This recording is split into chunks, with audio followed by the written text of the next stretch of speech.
What's up, y'all? Adam Hoots here, and I'm back with Miss Julie, Ranger Winnie, and we got a guest today, Mr. Joe Pryor. Welcome to the show. Take the floor. Tell us a little bit about just who you are and what makes you. Yeah, thanks for having me on. First and foremost, my name is Joe Pryor. I am Vice President of Field Operations for Rudick Construction Group based in Dallas, Texas. Born and raised in construction. It's literally the only job I've ever had. I grew up in my family's masonry business as a teenager. Hard manual labor as a bricklayer and laborer, forklift driver, all of that. I went to college and thought I'd try the side of the fence of a general contractor, and I've been here for the last 12, 13 years now. I love it. Thank you, Joe. Looking forward to diving into the conversation as we've done the last few weeks. I'd love maybe Ranger Winnie, you can introduce yourself and then kick it to Miss Julie. And then Julie, just take it away. You're a veteran now. Brian? Brian Winningham with Field Driven Lean. Julie? Thanks, Brian. I'm Julie Dolan, engineer, lean practice leader at SSOE, an engineering and architectural consulting group, and I am happy to be back, Adam.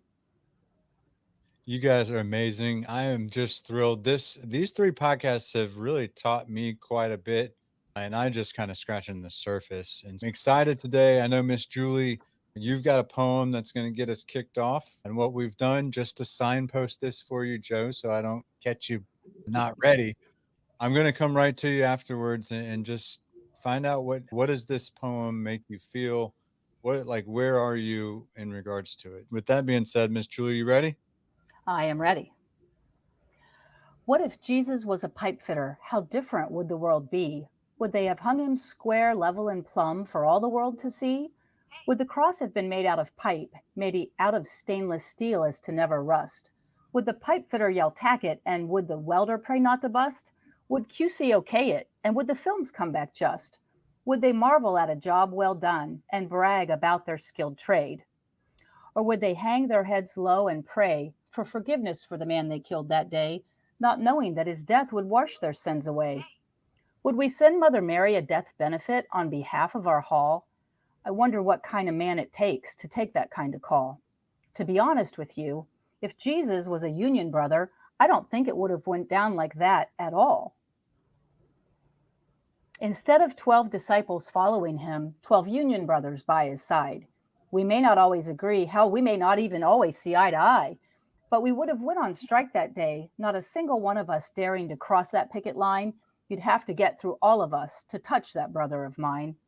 If it happens that God's plans are for events more divine, then 12 brothers would take his lashings, and 12 brothers would carry his cross. 12 brothers would take turns wiping Mary's eyes, comforting her during her loss, reassuring her that he took a call back home by the one and only true boss. That is a poem that I read on Facebook a couple years ago. It's by Bart Rhino Reinhardt. He's with UA 776 here in Lime, Ohio. And that really had personal heart and meaning to me, Adam. My son just topped out as a journeyman Wednesday this week. And I'll tell you, this 5-year journey, I've seen brothers help brothers, and to see that brothers matter in a way I never thought possible in this industry. And I am proud to share that poem from somebody right here in my town. And it's for one, it's super religious. And I absolutely love that where it's coming from. Anyway, before I get carried away, Joe, Mr. Pryor, I'm curious, where are you at? What are you thinking? Yeah, for me, right off the bat, that poem resonates with me as a follower of Christ. And I just immediately thought of one of my favorite verses, which is Ephesians 4:32. And it's, be kind and compassionate to one another, forgiving each other just as Christ forgave us. This is a tough industry. We see it now. Schools push college. They don't push trade schools as much. And there's a real lack out there for just good tradesmen, both on the GC side and on our trade partner side. For me, this poem resonates with my lean journey throughout my career. I break lean down into two principles when I'm teaching it to our guys is, yeah, there's the construction side of it and being productive and managing waste on the project. But to me, the harder part of it is the relationship part that we have on our job sites with our trades. These jobs, these schedules are tough. We spend more time on these jobs with these tradesmen and with my coworkers here than I get to see my family during the week. And why would I want to go into a project, irritated attitude, and not want to work with people? You're going to have those issues come up. But if you can build that foundation of respect that's there and that brotherhood or sisterhood, whatever it is on the job site, and I'm speaking from a GC side of things, if I can build that with my trade partners, it makes those tough times, it makes those crunch times on the schedule just a little bit easier to deal with. That's my initial thoughts on it, just going through it. I love, Joe, that you started with kindness. Yeah. We've come back to it in every episode that this industry is just not very kind to people. Just the way that the work is even designed isn't very kind a lot of times. It is. That's just it's so important, and it's missing so often in our industry. Kindness. It's really a simple, easy thing. It's not hard to define what kindness is. We know it when we see it. And it's a really hard practice, just like most of the really good things are.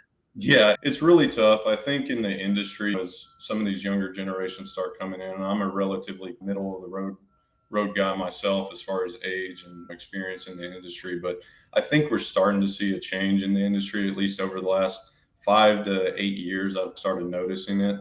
The really fun ones are when you get the old dogs, the guys that have been doing it for a long time, been stuck in their ways, and over time they start to see it. And I've had some tough conversations with guys that have been doing it 40 years and I'm stuck in this way. And while that way works and it gets the job done, the amount of stress that I've seen these guys go through. Or I came into a company straight out of college that, like, I thought it was an expectation that a good superintendent or a senior superintendent had to be divorced 3 times and had to work 90 hours. From day one, I was just like, growing up in the industry, I was like, that's just not me. That's not what I want in construction.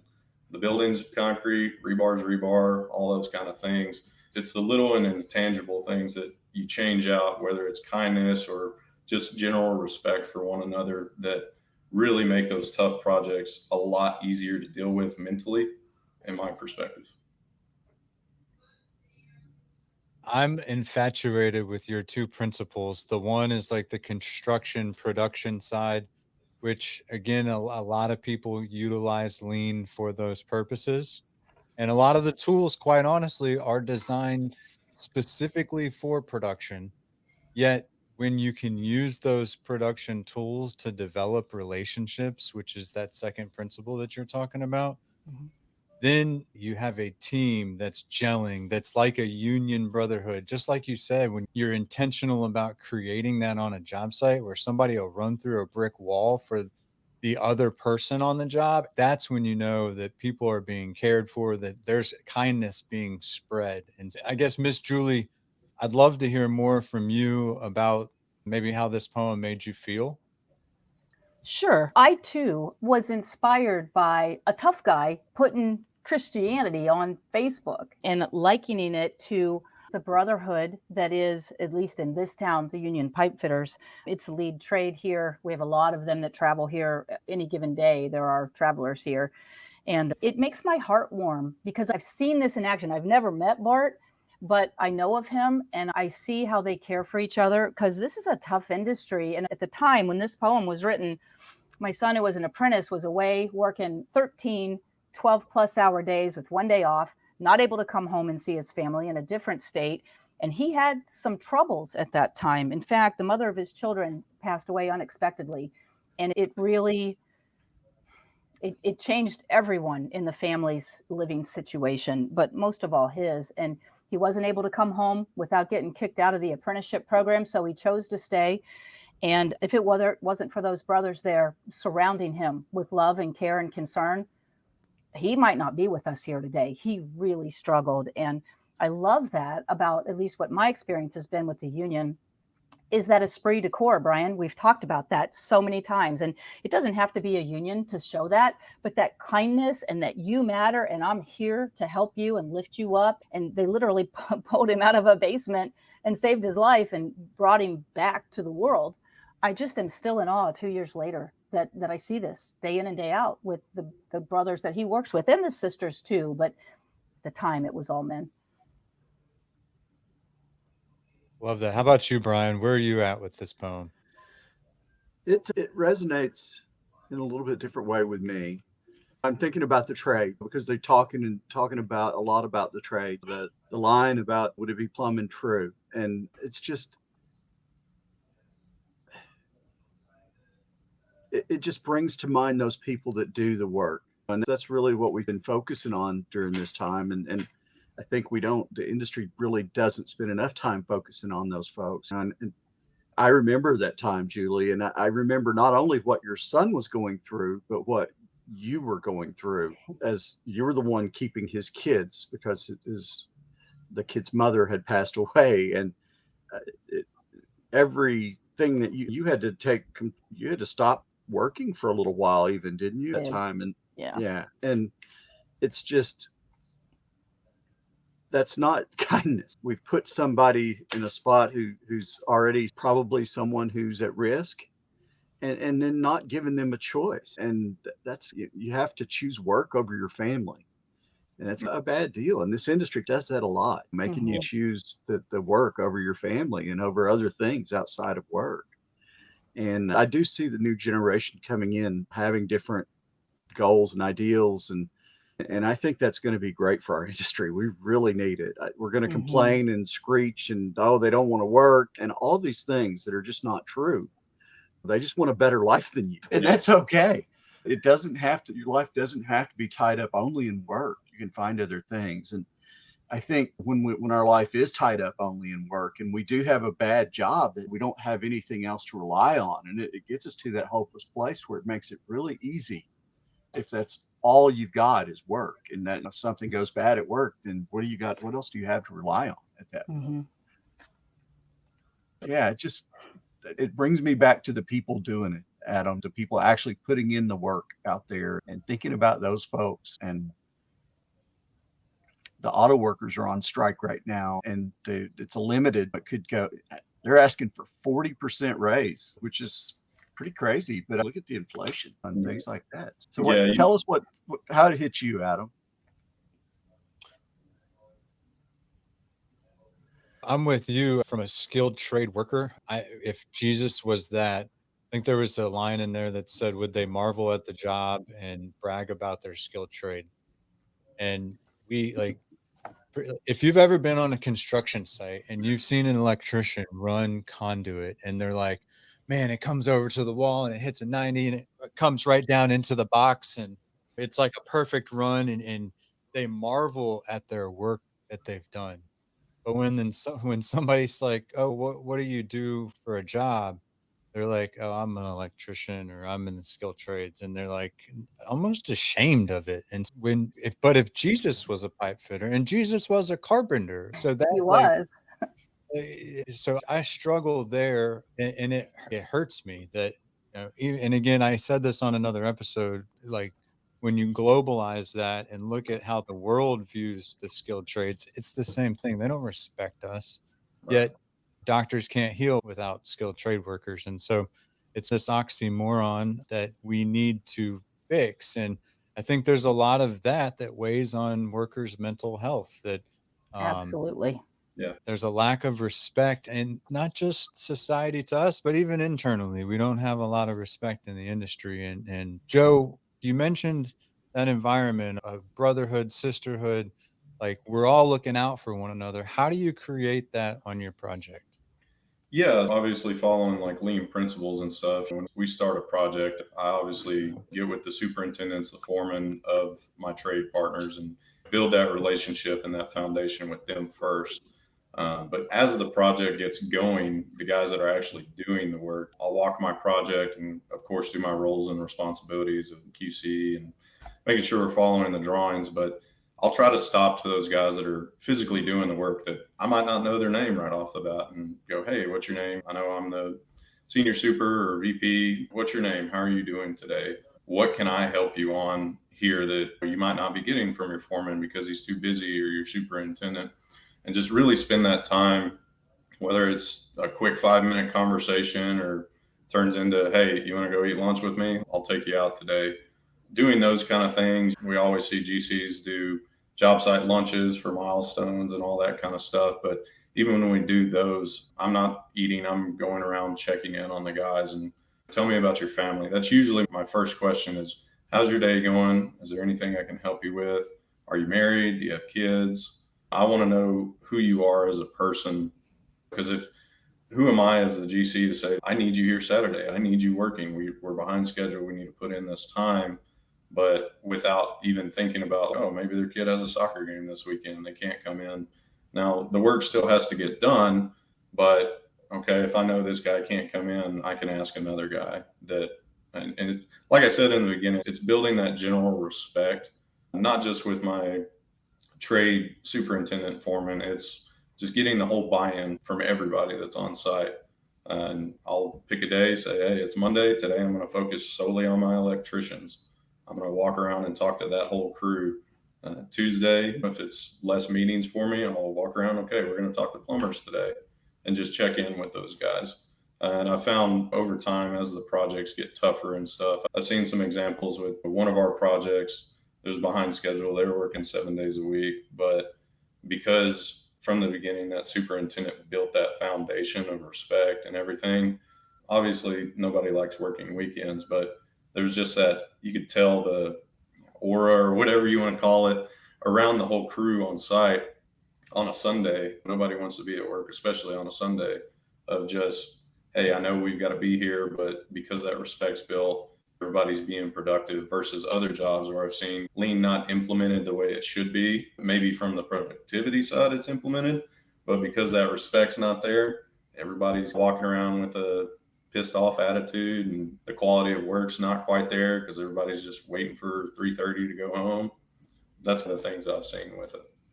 And things That's what we miss, I think, a lot of times, is that the tools are meant to build relationships. That's what they're really for. And they're just to get you talking, to get those conversations started. That's what the tools really are for. Because if you build those relationships, everything else will fall into place. It really will. It really does. I can name off my electrician, my plumber, if they're married, how many kids they've got. I think that's one of the hardest parts with lean implementation. If a company's never done it or a job's never done it, is, like I said, the construction part, the processes, that's the easy part. It's a personality change for especially the GC who's running that project, the superintendent. You've got to have that personality change in order to really see the true benefits of the lean principles on your job site.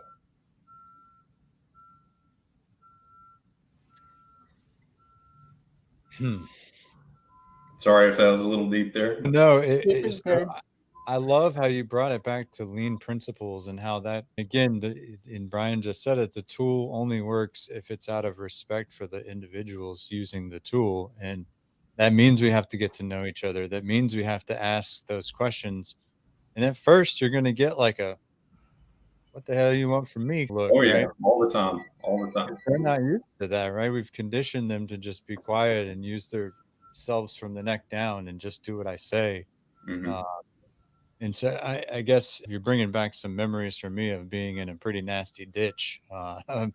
But I'm curious, and I'm excited to unleash Miss Julie on you with her questions. I don't know if you've got anything brewing over there, Miss Julie, but I'd love to just touch in with you here.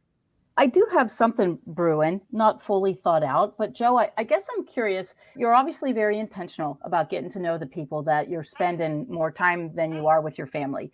And you're spending time also getting to know them, their kids, maybe even diving a little deeper than that. I'm wondering what you do or what you have done if somebody really goes deep on that and they're like, man, I'm struggling. I'm not feeling okay. And I'm having troubles. My wife has left me. When you start getting deep like that with people, what are you doing? For me, my foundation as a person is in Christ, and especially with this poem, it resonates really well with me as a Christ follower. And so, if I do get into those deep conversations, I turn off my superintendent switch and go into preacher mode a little bit. This life is tough. We live in a broken world. Yeah, I got to remind, if I do get in those conversations, that this is not the end of the road for us here on this earth. And where's your faith lie? And even if you're not a believer of Christ, it's a little bit different approach, and it's more just the morals of Christianity that I'm teaching to guys, but also teaching them the life of Christ. And teaching them how, and I'll speak specifically for manhood, how we should be as men living through life. And it's four key principles that I go through with the guys is to be Christ-like. None of us are ever going to get there. We're never going to be perfect. But number one is reject passivity. Don't be passive. Speak your word, but be respectful when doing it. Accept responsibility. If you screwed up, accept it. Invest eternally. And is lead courageously. Even if you don't know, ask the questions. But more to what you're talking about, just having that in-depth conversation with them. If it's saying, hey, you know what, let's stop work for a little bit. If it's one of those guys that's physically doing the work, hey, let's stop right there. Let's put your tools down. You want to talk right here on the job site? You want to come into my office? Let's just have a conversation. I want to know who you are as a person. What's bothering you? And then if it's someone who is having suicidal thoughts, giving them that hotline, or even making the phone call with me sitting there with them and going, hey, I'm here to walk you through this and just be here. Do you need a hug? Whatever it is. I know seeing some tough construction guys give a hug, but it is what it is. And it's just, man, it's such a tough industry. Like I said, growing up in it from a young age, I was one of those guys that put in the hours, putting in 80 hours a week almost when in a rough skilled trade like masonry. Yeah. And even when I came out of college and joined the GC world as an assistant superintendent and field engineer, I was still working those crazy hours, working 7 days a week on projects for almost a year. They loved you because you were already used to it, right? That it has helped me in my career that I was one of them. And that's part of my story that I tell the guys too on the job site, especially like a journeyman or somebody, an apprentice who's just starting out, is, man, I feel like I'm going to be stuck here forever. I'm like, it's possible. You can get out of it. I did it. I started as a little bitty masonry labor, carrying blocks and CMU, and worked my way up. Now it's going to take time. You can only carry one or two at a time till later, right? I wish I was still in shape like I was back then. Don't we all? 12-inch CMU on both shoulders and two hands. Yeah.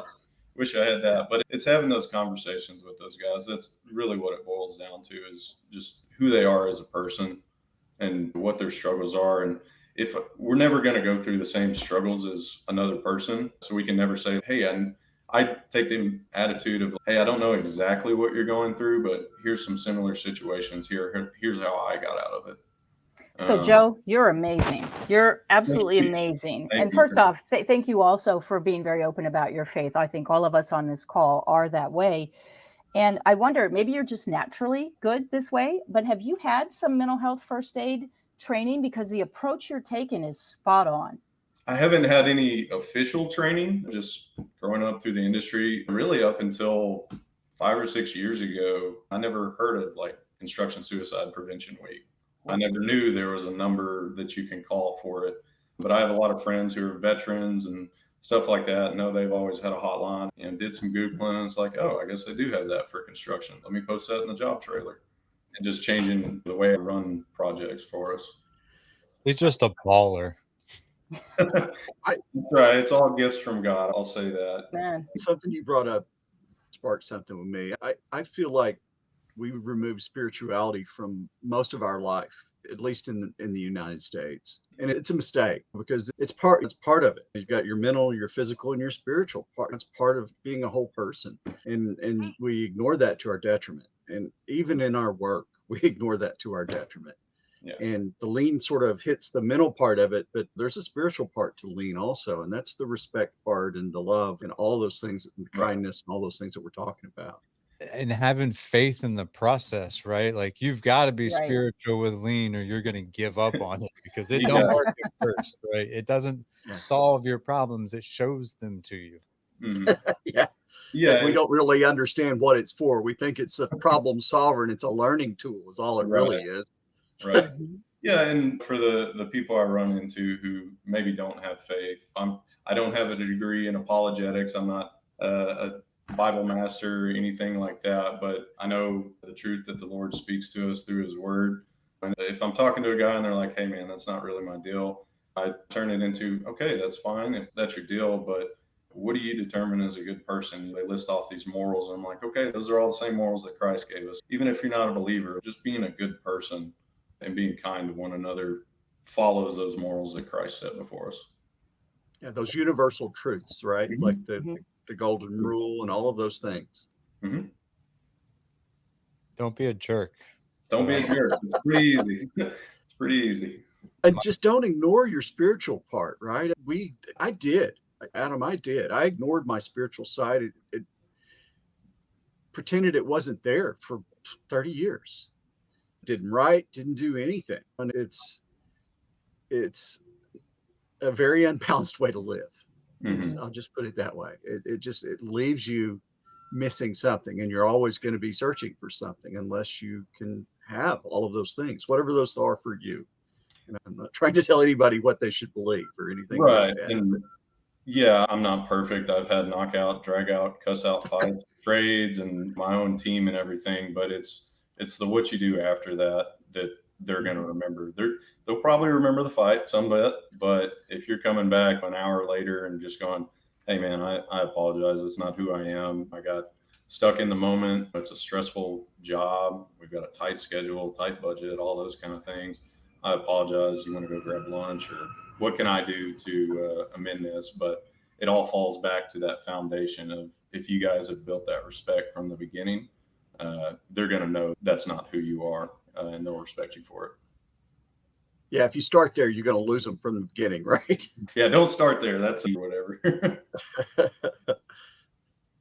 Brian, I'll tell you, you're not alone. I think I've certainly shied away from my faith in my day as well. It's a hard thing to go and brag about to folks. I guess there's a fine line between bragging and trying to spread the message. I'll tell you, my recent events, right? Receiving a kidney transplant, I just like this kind of strange feeling about me right now that I had a moment with the Lord, right? There's a few times in our life where that actually happens, and my body laid wide open while they put somebody else's kidney, God rest his soul, they put his kidney inside of me, and then it worked. And it's, man, at birth, when you have children, when you get married, when maybe a loved one passes, or major surgeries like that, you actually feel that connection to something bigger than yourself. And I'll just pause there for y'all's reflection on that, because that's, again, I can't quite piece it together, but that's weighing on me. Yeah, just like our construction projects, we have milestones in our construction projects, and same thing in life. You have those defining moments and milestones that you're always going to remember. For me, one of mine is the birth of my second daughter. She was diagnosed at 2 weeks old with cystic fibrosis. It's a genetic lung disease, and it's tough to hear your kid who's 2 weeks old, like currently with current medicine and everything, has a life expectancy of 25 to 35 years old, and I'm 33. And so it's, man, I think about my life and it's, oh man, that's tough. Now, luckily medicine has improved that up to 50, 60, good long life. But that was one of my defining moments for me. It really made, I already had the principles of talking to guys and, hey, go spend some time with your family down. But getting that for me, and hearing that it affects me and my family, is like, no, I'm going to do this on the job site. I will work all the hours I can during the week to avoid that Saturday, Sunday the best I can. Now, things happen and you have to, but I try to run all our jobs and teach our superintendents that, hey, let's be as productive as we can during the week. If that means working a 12-hour day, Monday through Friday, let's do it. I want you to have that time with your family. I thank you, as somebody who sits on the sideline propping up the people that are out there delivering work in construction. Thank you for caring about that as a dad and as a husband and as a son of this industry. That's something that I think our leaders, in this industry really need to take a hard look at. What are we modeling? I know that when we came up, we had to work 80 hours a week, but do we really want that for our people? Now that we have more information, we've seen the studies that say that working more than 40 hours a week for long periods of time is really bad for your health. Mm-hmm. Now that we know that, let's stop doing it. Mm-hmm. It's bad for productivity. Every time I've been in that situation, the building that we turned over wasn't like a new building. It had a lot of fixes in it because stuff gets screwed up. Very long punch list. Yeah. Yeah. But for some reason, that's the natural go-to instinct because variation happens in our schedule and we don't Yes. use buffers appropriately. And so we freak out and we say, what do we do? Well, let's work overtime. Let's work Saturday. Okay, it's not working. Let's work Sunday too, or let's work longer hours during the week. That is the natural go-to thing. So uh, I'm curious, what else is out there, Joe, or Brian or Julie? What are our other options or opportunities? For me, it really boils down to the lean principles. If you can set them in place from the get-go, the saying is you make or break a job in the first 30 days, like whether it's a 6-month project or a 2-year, 24-month project, like you're going to make or break that project and how you set it up from the get-go. There's going to be all kinds of variables throughout your project, but if you can do your best to anticipate those, you can work around them. Pool planning is a good one that it's dependent on the job, but I like to do, of course, a milestone pool plan for each one of our milestones. But let's say we do one to dry in, but we have weather or something for a week or whatever out on site that really pushes that. And it's okay, let's turn around, let's do another one. I'm sorry for another meeting, guys, but let's do another one. Let's figure out the best way we can do this with the approach of whether it's longer hours during the week or weekends if we need be. And you brought up a good point, Brian, is the 7 days a week. Studies show that that's only good for that 14 days. If you're trying to do 7 days a week for longer than that 2 weeks, productivity drops drastically. And just having one day off, if it's a Sunday, that productivity shoots right back up just by having that. We all need that physical break from work just for our bodies to rest, but also just that mental break. One of the toughest things for me to learn, which I still struggle with, is okay, the workday is over. How do I turn off that light switch? Is it the second I get in my car, or is it my 30, 40-minute commute to home? But as soon as I turn in that driveway, like I've got to switch that light switch off, at least until my kids go to bed. Once my kids go to bed, if I'm thinking of something, I'll jot it down or write it down. But you've got to have that break daily, whether it's a physical rest or it's a mental rest. Maybe you could do some breath work or Yeah. meditate or pray right before you get in the car for 5 minutes. Yeah. Just something short to reset your mind. I think that you really do need to do something physically to reset your mind to do that. And I think that there's probably some good tools out there for that. Oh yeah. I had the same problem shutting it off. I'd do it all night sometimes in my sleep even. Yeah. Oh, especially those 3 a.m. concrete pours. If I'm getting home, going to bed by, we'll say 8 o'clock, so I can get a little bit of rest. My brain is sitting there trying its best to go to sleep. But did I get the pump ordered on time? Did I tell them the right time? Is the gate going to be unlocked in time? Did I get the right mix? There's so many things that go through your mind. And it's really hard to shut it off. And I think that's where a lot of guys in our industry struggle, is just learning to turn off that switch, even if it's for 5 minutes, whatever. I'm guilty of taking frustration from work and going home, and my kids are 4 and 3, so toddler phase, always wanting to play, and it's daddy doesn't want to play right now. I'm tired. I don't want to do this. You get frustrated, and having to take that step back and go, you know what? I'm not frustrated at them, whether they're whining or crying or whatever. I'm frustrated because it's been a tough day. And my wife does a great job of, on my way home from work, calling me and going, hey, the kids have been tough today. Do you need that mental break, or are you just going to come in? And some days I say, yeah, I need that mental break. And she'll say, okay, I'll keep the kids busy and give you 10, 15 minutes just to calm the nerve. Yeah, she is a saint. She is very much a saint. But yeah, I've found just in our relationship as a family that's really helped me to be a better dad, a better husband, just to have that few minutes, whether it's 5, 10, 30, whatever it is, of calming down, turning off the light switch, and then going into dad mode. But that communication between you and your wife is really key and awesome. And that's the same stuff we're talking about on the job side, is building those relationships so that you can have conversations, right? Yeah, some people show body emotion on the job side, and you can tell if they're having a rough day, but in our industry, a lot of guys don't. And so if you're not having that communication, just checking on them, like, you'll never know. what they're going through or what they're struggling with, whether it's from the job or external and family or whatever it can be. I love that You- Joe brought it back to kindness to self. Yeah, It self-care is seems one like of we've our gotten key there every takeaways. time. Yeah. Adam, to answer your question, I see this. I know we're talking construction suicide prevention, and we're focused on construction and trades, even design to some degree. I'm here, but this is a supply chain problem. And the one person that's not here, the person that I hate to even say causes all the problems, they pay our checks too, it's the owner. And it's owner expectations that crunch us as designers to try to deliver in a certain window so they can ultimately get to market. That's what this all is about, right? That the new product or the new building is going to get them to market fast. That's what drives all these schedules. So in the design side, we feel pressed, but then it really gets crappy when it comes to building. And so the real issue in my mind on lean adoption and lean thinking is that we need to convert owners.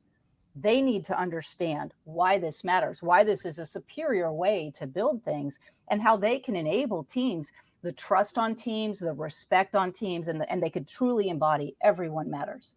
And that's a tough nut to crack. I'm in business development for my company, and educating clients is what I do. And a lot of them don't want to hear it.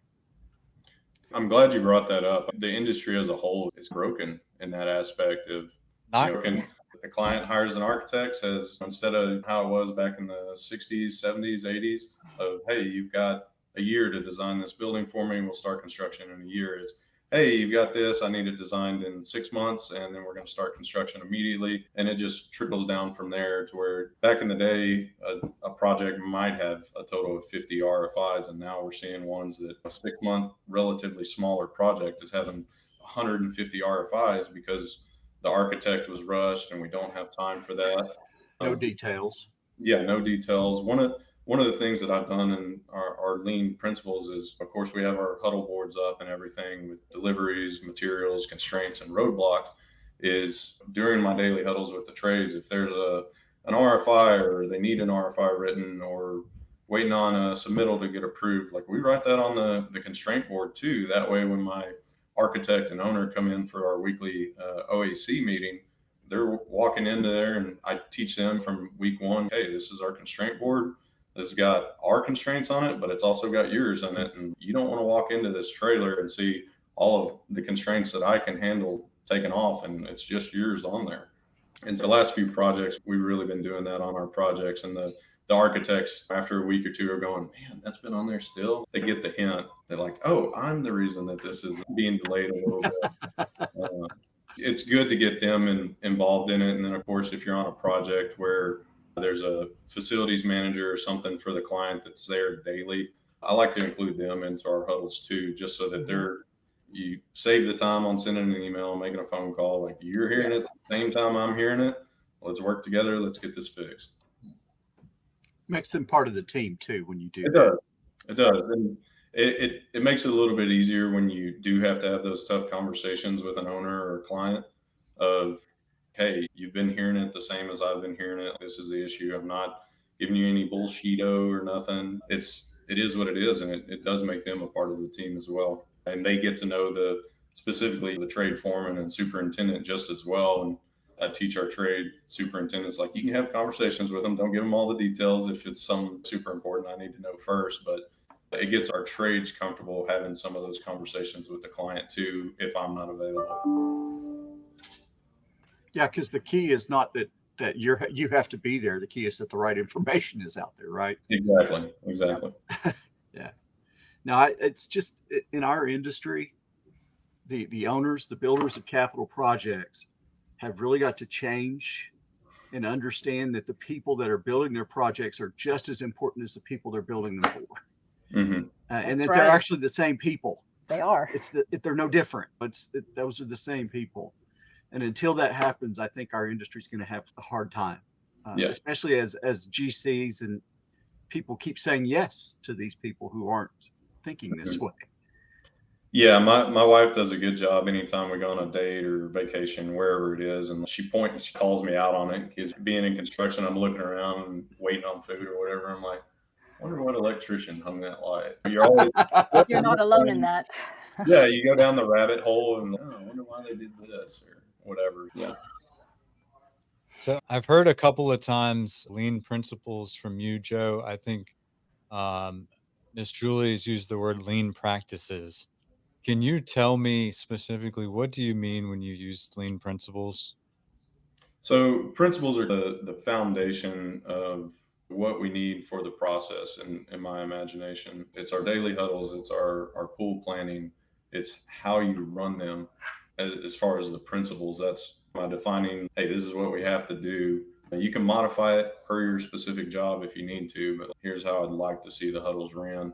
As far as the process, I think of that as more of the active. You're in the act of running a huddle or a pool plan. Are you starting off that meeting with, hey, how's everybody doing today? Are you doing introductions for anybody who doesn't know the job? Are you showing by example if somebody's never done a pool planning? Are you doing a little airport scenario for them so that they get it rather than just, hey, here's our defining thing, here's how we do it, go. It's that respect thing. It's taking that time. Hey, you've never done this before. I know you haven't. Let me walk you through it. Or, hey, why don't you come to this meeting 10 minutes earlier and I'll give you a little crash course on it real quick. Just so you know. Joe, would you mind sharing what are you looking for out of a daily huddle specifically? So in our daily huddles, the way we set it up here at Rudick is, of course, our logistics plan for the whole job. And then if it's more of an interior heavy job, I'll have another print of the interiors of the project right there. Those are our two main. Of course, it's color coordinated for each trade. They're writing down, the first thing I say is, okay, how many guys you got on site? They're writing down manpower.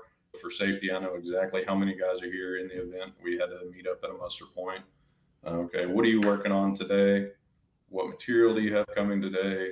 Any constraints that you have and roadblocks, and differentiating the two so that the guys know what the difference is between a constraint and a roadblock.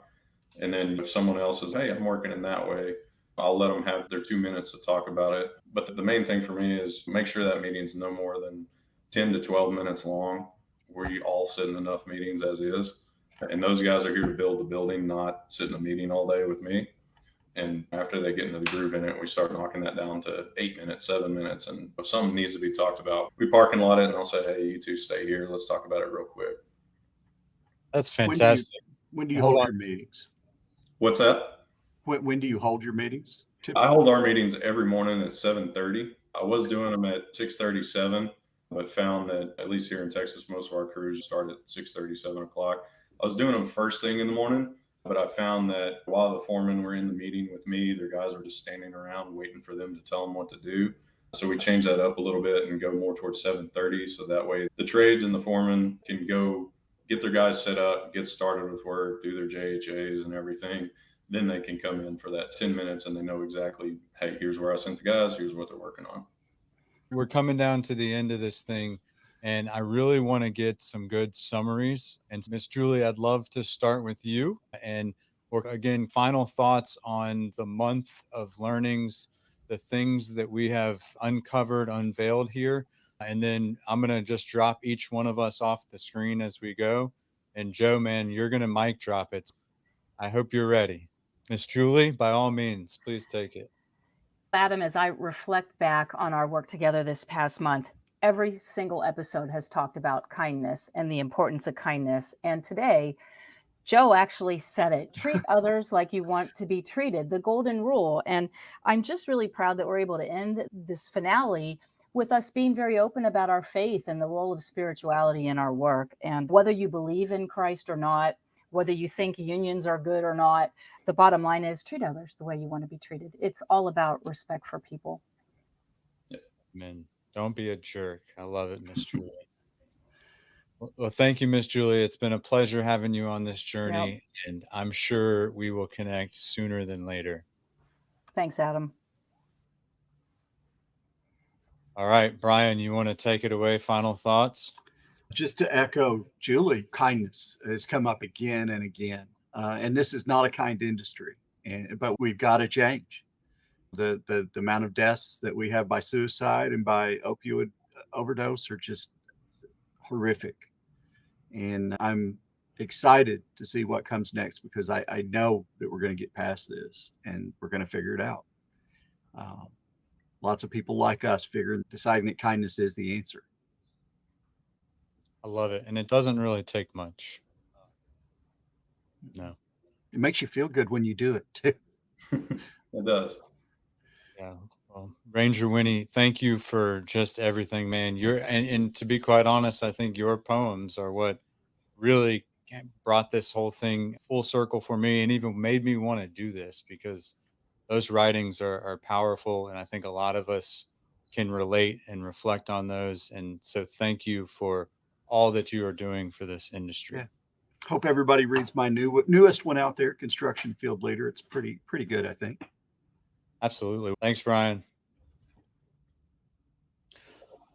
Man, Joe, I'm excited that you were a part of this last one. I echo the kindness, but it's so easy to do, yet it doesn't get done. And I hope that we've given some examples on how to do that over the last 4 episodes.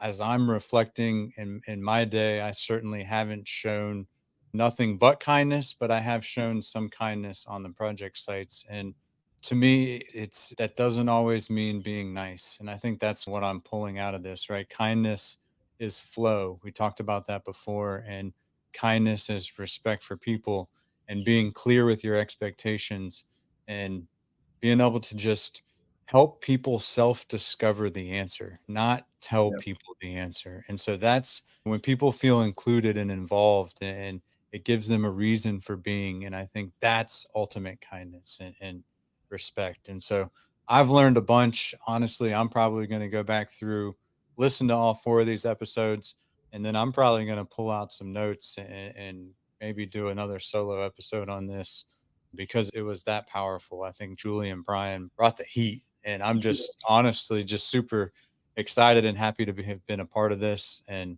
um, man, Joe, I hate to do this to you, but I'm about to bounce from the stage, and it's going to be all yours to take this out and close up our construction suicide prevention week month and these 4 episodes. And Joe, it's all All right. yours, baby.